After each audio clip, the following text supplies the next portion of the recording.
చేస్తున్నానంటే మీకు జ్ఞాపకం చేస్తున్నా అంతే. ఇళ్ళతోటి మీకేమో లాభం అవుతుంది అని కాదు, నాకేమో ప్రచారమై మీరేమో ఇస్తారని కూడా కాదు.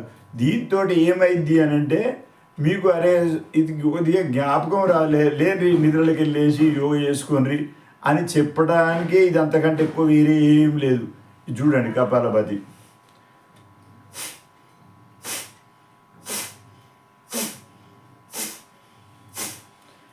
ఇదేంది కపాలభాతి ఎట్లా చేసిన నేను, ఈ కడుపు లోపలికి పోతుంది, జాగ్రత్తగా చూడండి. మళ్ళా ఇట్లా లేకుంటే ఇట్లా అవుతారు, ఇట్లా అవుతారు అందరు ఏమని చెప్తారు. నాకు అలవాటు తప్పిపోయింది అది, అంటే తప్పు చేసేది. ఉల్టా చేస్తారు వాళ్ళు. అట్లా ఉల్టా కాదు, ఇట్లా ఎట్లా అని అంటే ఇట్లా మన శ్వాస బయటకు రావాలి. ఇట్లా ఇట్లా చూడండి, శ్వాస బయటకు వచ్చినప్పుడు కడుపు లోపలికి పోవాలి. అయితే ఇట్లా మళ్ళీ ఒకసారి చెప్తుంది. ఇది ఎన్నిసార్లు చేయాలంటే నిమిషానికి 60 సార్లు 300 సార్లు రోజు చేసుకోవాలి. ఒక నియమాలు కొన్ని తెలిసినవి చెప్తున్నా మీకు నేను.